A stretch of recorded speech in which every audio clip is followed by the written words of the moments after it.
celebra el Dia de la Constitució, òbviament en commemoració de l'aprovació de la Constitució avui vigent. Tres reflexions prèvies.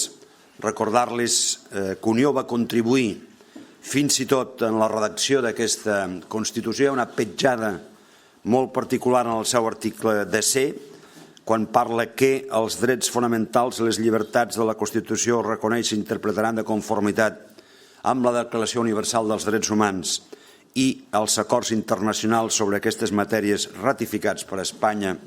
És una aportació específica de qui era diputat per Unió en l'època constituent, és a dir, de l'Anton Canyelles, i que ha estat molt útil a la interpretació per part del Constitucional en moltes qüestions de drets fonamentals. Una Constitució que nosaltres vàrem defensar i vàrem votar. No ho pot dir-ho tothom. Al llarg dels darrers anys hi ha hagut una voluntat d'intentar dividir entre constitucionalistes i no constitucionalistes i presentar-nos a nosaltres com no constitucionalistes. I aquesta divisió la feia gent que en el seu dia o bé el títol 8è o de manera integral no votaven i no varen votar i no varen demanar el vot per la Constitució. El senyor Aznar va fer un article demanant que no es votés. Aliança Popular, de la que en formava part l'actual president del govern, va votar o es va abstenir, millor dit, en el títol 8è de la Constitució. Per tant, nosaltres, reitero, la vàrem votar, la vàrem defensar, no pot dir tothom el mateix. Falta autoritat moral i política amb alguns dels que acabo de recordar per excloure d'entrada algú del bloc constitucionalista. Tercer, mai l'hem violentada, aquesta Constitució, per part nostra. Violentada vol dir mai hem fet amb la intenció i a consciència de modificar l'estructura política de la Constitució. No ho pot dir tampoc tothom. Recordin, ja sé que hi ha molta gent jove i per tant alguns és possible que per no viure-la directament no recordem, però existeix la famosa LOAPA, que no va ser res més que un intent del UCD llavors, bona part avui present al PP i del Partit Socialista, de modificar el títol 8è de la Constitució, en definitiva, reduir, per no suprimir, reduir a la pràctica, per tant, suprimir el que era l'estat de les autonomies. Hi ha un debat ara sobre si cal o no cal obrir la Constitució, més enllà que hi ha algunes qüestions que òbviament ho exigeixen, però jo no vinc tant a parlar de la reforma global de la Constitució, sinó a parlar d'allò que específicament ens interessa per sobre de tot a Catalunya en relació a la Constitució. I és la disposició addicional que nosaltres proposem. El que ens interessa a Catalunya de la Constitució són bàsicament dues coses. Un, que d'una vegada per totes es reconegui la nostra realitat nacional, a partir de la qual sempre hi hagi necessitat de respectar a Catalunya i els seus sentiments basats en aquesta realitat nacional, basat en la llengua, basat en la cultura, basat en la projecció d'aquestes a l'ensenyament, i d'altra banda, que d'una vegada per totes Catalunya, a partir i amb un concert català, amb un concert fiscal, tingui capacitat financera, tingui autèntica autonomia financera per poder atendre moltíssimes necessitats. Ahir en parlava molt breument a la roda de premsa a l'agència EFE. Aquests dies encara avui se'n parla del FLA, de les farmàcies, de concerts amb hospitals, etc. Si tinguéssim el concert aquí a Catalunya, si tinguéssim un concert com els bascos, si tinguéssim l'instrument de finançament que té el País Basc, no haguéssim tingut problemes amb les farmàcies. No tindríem problemes per pagar al final de mes els concerts amb els hospitals. No tindríem problemes per atendre altres necessitats que hi ha al nostre país en matèria del que fa referència als serveis socials.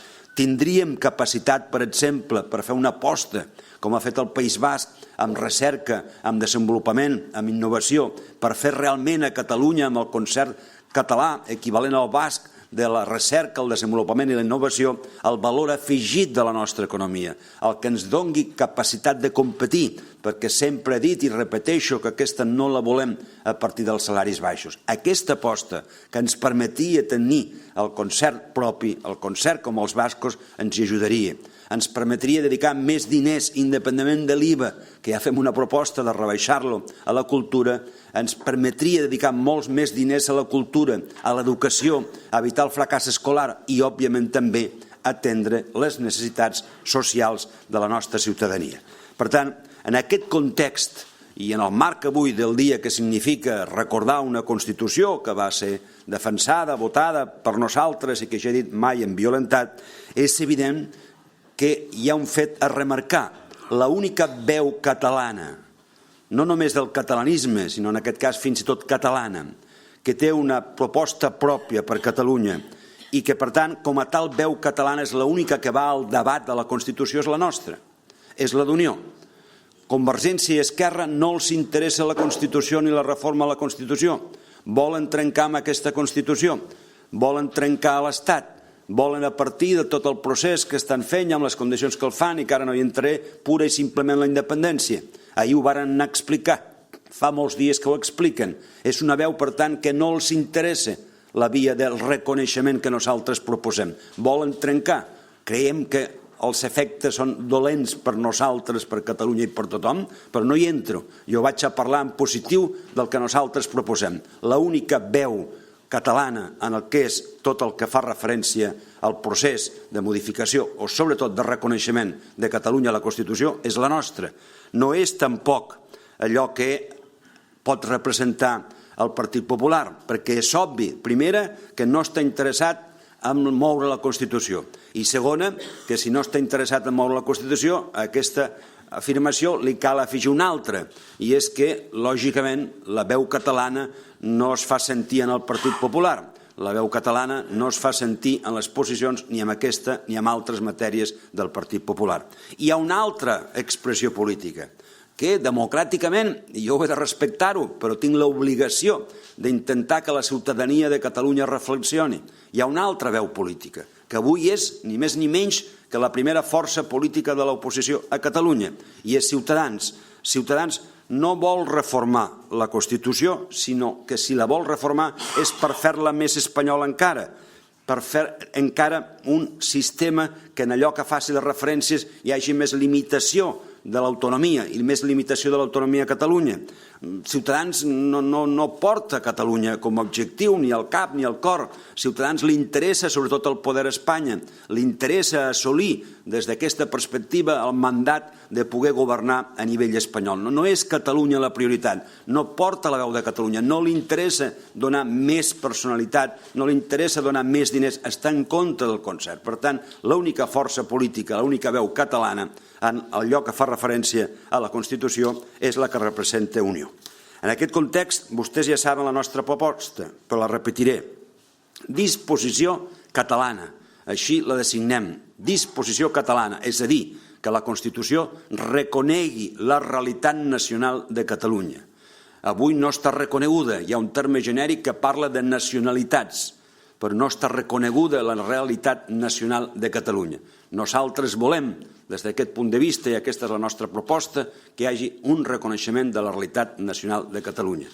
Del reconeixement de la realitat nacional de Catalunya se'n desprèn, i és la nostra proposta, que hagi de ser Catalunya i, per tant, les seves institucions i, per tant, el seu Parlament i, per tant, el seu govern i, per tant, la Generalitat en el seu conjunt, qui tingui sobirania per decidir amb allò que justament defineix la realitat nacional catalana i que proposem reconegui la Constitució, que és, com he dit abans, llengua, que és cultura i que és la projecció de totes dues en el marc i en el sistema d'ensenyament a l'escola, per evitar allò que hem tingut i que la gent del carrer, amb una gran majoria, s'ha indignat i nosaltres amb ells, que és la llei Wert i la voluntat d'incidir en el que fa referència a la presència de la nostra llengua a l'escola.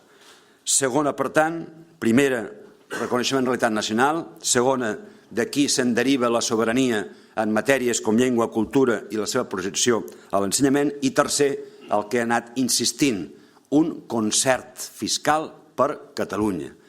No volem deixar de ser solidaris, però la solidaritat ha de ser de doble via. I nosaltres volem, per tant, recaptar i administrar els impostos. Nosaltres volem recursos suficients per atendre les nostres necessitats.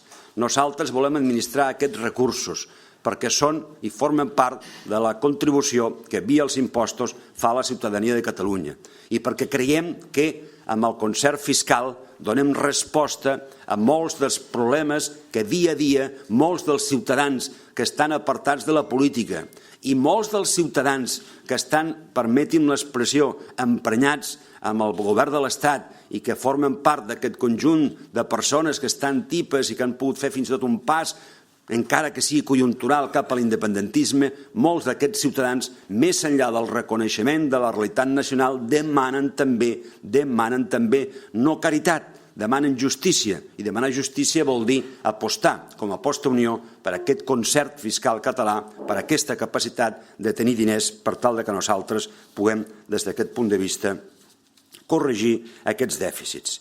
Aquesta és la nostra proposta, que lògicament, ahir vostès ja saben que teníem un debat interessant post-micròfons sobre si és reforma o no és reforma, i semànticament és reforma, però hi ha dues reformes previstes a la Constitució. Una, que és l'agreujada, que requereix que s'aprovi amb una majoria determinada en una legislatura, que a partir d'aquí comporta la dissolució de la legislatura. La nova legislatura ha de ratificar la reforma que hagi fet l'anterior legislatura i després s'ha de sotmetre a referèndum. Aquesta no és la proposta que Unió fa de cara a l'addicional catalana. La proposta que Unió fa de cara a l'addicional catalana forma part d'un altre tipus contemplat a la Constitució, que és simplement aprovar-ho per la majoria que assenyalen els articles corresponents i després el que sí nosaltres volem, perquè falta el punt que defineix el paquet de la nostra disposició catalana, de la nostra proposta per Catalunya, tant de realitat nacional com de llengua com de concert fiscal, que és fer una consulta pactada. El que nosaltres proposem és renovar un pacte polític per Catalunya i el contingut d'aquest pacte, que és el que anomenem disposició catalana, el reconeixement a la Constitució de la nostra realitat nacional, de sobirania amb cultura, llengua i amb la projecció a l'ensenyament i del concert fiscal per Catalunya, això que ha de ser el contingut del pacte polític al que s'arribi en el si de les Corts espanyoles, això s'ha de sotmetre a una consulta a Catalunya, una consulta pactada amb el govern de l'Estat a Catalunya per tal que els ciutadans de Catalunya decideixen si volen o no la volen. Una consulta que els que arribem al pacte hem de fer que hi hagi una majoria molt àmplia que l'accepti, aquesta proposta d'esmena d'addició catalana. Una majoria de ciutadania que no es quedi amb el 50% més 1, que ja seria des de la perspectiva legal suficient. No n'hi ha prou. Es necessita que hi hagi una majoria molt més ampla que accepti aquesta proposta, reitero, de disposició catalana que nosaltres fem de cara a aquestes properes eleccions.